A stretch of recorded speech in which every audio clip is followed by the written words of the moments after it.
À l'âge de 74 ans, Jean-Paul Rouve n'élève plus la voix. Il laisse le silence faire son travail, lentement. Un soir sans témoin, loin des plateaux, il a confié une phrase sèche, presque froide. Il y a 5 personnes que je ne pourrai jamais oublier, ni pardonner. Ce n'était ni une provocation, ni un regret tardif. C'était un constat.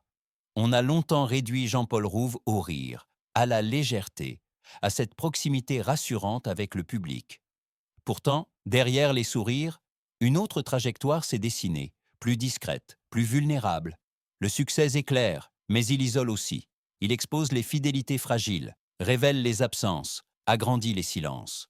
Avec le temps, certaines images s'effacent, d'autres s'aiguisent. Des moments précis reviennent, insistants, comme des scènes qu'on n'a jamais pu monter au montage final, des paroles dites trop tard, des promesses tenues par personne. Aujourd'hui, à l'âge où l'on ne joue plus pour être aimé, Jean-Paul Rouve regarde en arrière sans colère. 5 visages s'imposent, immobiles. 5 blessures qui n'ont pas cherché le scandale, seulement la vérité. Avant de les nommer, il faut revenir à l'origine de cette pudeur blessée, là où le pardon a commencé à se taire. Jean-Paul Rouve est né en 1967, à Dunkerque, dans le nord de la France. Une ville de vent, de port et de silence long, où l'enfance apprend tôt la retenue. Chez lui, rien n'était destiné à la lumière.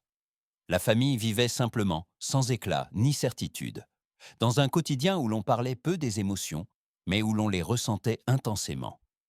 Très jeune, il comprend que l'on survit en observant, en écoutant, en se faisant discret. L'enfant qu'il était passait beaucoup de temps à regarder les autres. Il imitait les voix, les gestes, parfois pour faire rire, souvent pour se protéger. Derrière l'humour naissait déjà une forme de pudeur, ne jamais trop montrer ce qui fait mal. À l'école, il se sent à part, jamais complètement intégré, jamais totalement rejeté. Cette position instable façonne son regard et son besoin de se réfugier dans l'imaginaire. Le théâtre arrive comme une échappatoire. À Lille, au conservatoire, il découvre un espace où l'on peut être plusieurs sans se trahir soi-même. Sur scène, il apprend à transformer la fragilité en force, le doute en personnage. Mais cette révélation n'efface pas les blessures premières. Elle les organise simplement. Dans l'ombre de ces années fondatrices, une peur s'installe doucement. Celle d'être abandonné, remplacé, oublié. Jean-Paul Rouve avance avec cette inquiétude silencieuse, convaincu que certaines promesses ne tiennent jamais longtemps. C'est là, dans cette enfance contenue et ses débuts hésitants, que se forme son rapport complexe au pardon. L'ascension de Jean-Paul Rouve ne fut ni brutale ni éclatante. Elle s'est faite par strates, presque en silence, comme si chaque succès devait d'abord être apprivoisé. À la fin des années 1990, il apparaît aux côtés de la troupe des Robins des Bois. L'humour est absurde, décalé, parfois dérangeant. Le public rit, mais derrière les sketchs, Rouve observe. Il comprend très vite que le rire peut être une armure, mais aussi un piège. La télévision lui offre une visibilité soudaine. Son visage devient familier, reconnaissable. On l'invite, on l'applaudit, on le félicite. Pourtant, il ressent déjà une première fissure. Être vu ne signifie pas être compris. Il joue le clown quand, au fond, il aspire à autre chose, à être regardé autrement. Cette tension intérieure ne le quitte plus. Le cinéma marque un tournant décisif. Les rôles s'enchaînent, plus nuancés, parfois plus sombres. Il s'impose comme un acteur capable de fragilité, de profondeur, de retenue. Les réalisateurs lui font confiance, le public aussi. Jean-Paul Rouve découvre alors une autre forme de solitude, celle du succès durable. Chaque nouveau projet est attendu, chaque choix est jugé. Lorsqu'il passe à la réalisation, la pression devient plus lourde encore. Diriger, c'est s'exposer sans filtre, c'est assumer ses doutes, ses échecs, ses silences. Certains soutiens disparaissent, d'autres se révèlent moins fidèles qu'annoncés. Derrière les sourires professionnels, il perçoit des intérêts, des calculs, des distances nouvelles. Il sourit à son tour, mais quelque chose se referme. Sur les tapis rouges, il apparaît calme, maîtrisé. Mais dans l'intimité, l'homme se fatigue. Il comprend que la reconnaissance publique n'empêche ni les trahisons ni les déceptions. Elle les rend simplement plus visibles, plus cruelles. Chaque succès porte en lui une dette émotionnelle. C'est à ce moment précis que Jean-Paul Rouve commence à dresser, sans le savoir, une liste invisible. non pas par rancune immédiate, mais par instinct de survie. Des noms s'inscrivent dans sa mémoire, des visages liés à des moments où la confiance s'est fissurée. L'ascension l'a mené haut, mais plus il monte, plus la chute potentielle devient douloureuse, et certains liens, déjà fragiles, ne résisteront pas à cette hauteur. Il n'y a pas eu de fracas, pas de scandale, pas de porte claquée sous les projecteurs. Les ruptures de Jean-Paul Rouve se sont faites autrement, dans un silence presque administratif. Un appel qui ne vient plus, un projet promis, puis retiré sans explication. Un regard qui change, soudain, comme si la confiance avait expiré sans prévenir. Avec le temps, il apprend que la trahison n'est pas toujours spectaculaire. Elle est souvent discrète, polie, parfaitement justifiée. On parle de contraintes, de calendrier, de stratégie. Mais derrière ces mots neutres, il ressent autre chose, l'effacement progressif de sa place. Ce jour-là, il cesse de croire aux promesses trop bien formulées. Certaines blessures sont plus intimes, une amitié qui se délite au moment précis où le succès devient visible, un soutien attendu qui ne se manifeste pas quand l'échec surgit. Jean-Paul Rouve découvre que l'on peut être entouré et profondément seul. Cette solitude n'est pas bruyante, elle s'installe lentement, comme une fatigue morale. Il ne confronte pas. Il observe, il note, il se tait. Sa colère n'explose jamais. Elle se transforme en distance, une distance irréversible. À partir de là, le pardon devient plus difficile, presque inutile. Non par orgueil, mais par lucidité. Dans l'obscurité de ces désillusions, 5 silhouettes commencent à se dessiner plus nettement. 5 histoires distinctes, liées par un même sentiment, celui d'avoir cru trop longtemps. Depuis, leur nom reste gravé dans son silence intérieur. 5 visages, 5 fractures. Et une certitude désormais installée.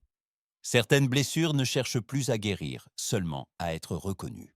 5 noms, 5 blessures, 5 histoires que Jean-Paul Rouve n'a jamais vraiment racontées, mais qu'il a longtemps portées en lui comme des pierres silencieuses. Avec les années, ces visages ne se sont pas effacés.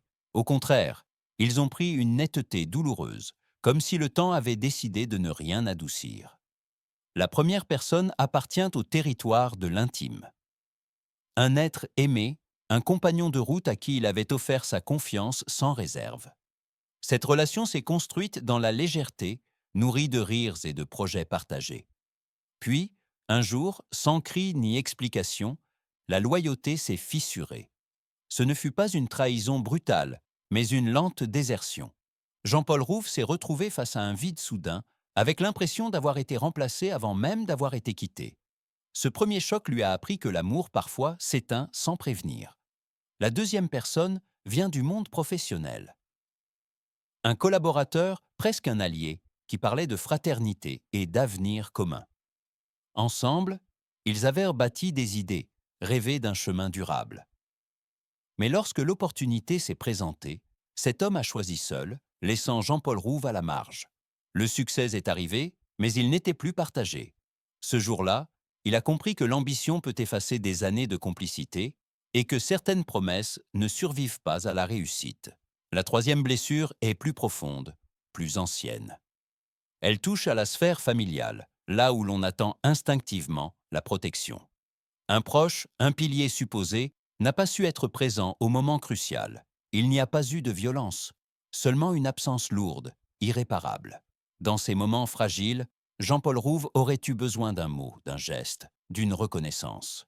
Il n'a trouvé que le silence. Cette carence a laissé une trace durable, car elle venait de là où la confiance devrait être inconditionnelle.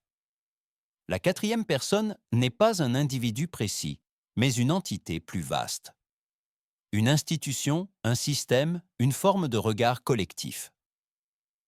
À un moment de sa carrière, il a eu le sentiment d'être enfermé dans une image, réduit à une fonction, à un rôle qui ne lui ressemblait plus. On l'applaudit, mais on ne l'écoute plus. On attend de lui qu'il reste conforme, docile, prévisible. Cette trahison-là est publique, presque invisible, mais profondément humiliante. Elle lui a appris que la reconnaissance peut devenir une cage dorée. Et puis, il y a le cinquième nom, celui qu'il n'a jamais osé prononcer à voix haute, celui qui revient le plus souvent dans ces nuits silencieuses. Le cinquième visage, c'est le sien. Jean-Paul Rouve se reproche d'avoir trop attendu, trop compris, trop excusé.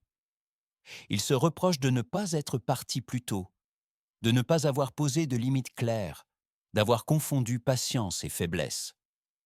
Ce pardon-là est le plus difficile, car il oblige à se regarder sans indulgence. Avec le temps, il a compris que ces 5 personnes ne partagent pas la même faute. Certaines ont blessé volontairement, d'autres par indifférence, d'autres encore sans même s'en rendre compte. Mais toutes ont laissé une empreinte durable. Elles ont façonné sa manière d'aimer, de travailler, de se protéger. Aujourd'hui, Jean-Paul Rouve ne cherche plus à effacer ses blessures. Il les accepte comme des fragments de son histoire. Pardonner, peut-être. Oublier, jamais. Car ces 5 noms lui rappellent une vérité essentielle. Ce que l'on perd en confiance, on le gagne parfois en lucidité. Et dans cette lucidité, il a appris à se tenir debout, seul, mais enfin fidèle à lui-même. Aujourd'hui, Jean-Paul Rouve parle plus lentement. Sa voix ne cherche plus à remplir le silence, elle l'accompagne. Les années ont déposé sur son visage une forme de calme, presque une douceur grave. Dans un intérieur sobre, baigné d'une lumière pâle, il feuillette parfois des souvenirs sans les commenter. Il n'y a plus de colère visible, seulement une lucidité tranquille. Ces 5 blessures ne gouvernent plus sa vie, mais elles l'habitent encore. Elles lui ont appris à mesurer ses mots, à choisir ses absences, à protéger ce qui reste fragile. Il sait désormais que le pardon n'est pas toujours un acte spectaculaire. Parfois, il prend la forme d'un silence assumé, d'une distance nécessaire, d'un refus de revenir là où l'on s'est perdu. Jean-Paul Rouve ne demande ni réparation, ni excuse. Il accepte que certaines histoires se terminent sans résolution, sans dernière scène. Le temps n'a pas tout réparé, mais il a offert autre chose, une compréhension plus nue de soi-même, et peut-être une forme de paix, imparfaite mais sincère. Au crépuscule de cette confession, une question demeure, suspendue comme un souffle retenu. Peut-on réellement avancer sans pardonner à ceux qui nous ont blessés? Ou le véritable pardon consiste-t-il parfois à accepter de ne jamais oublier?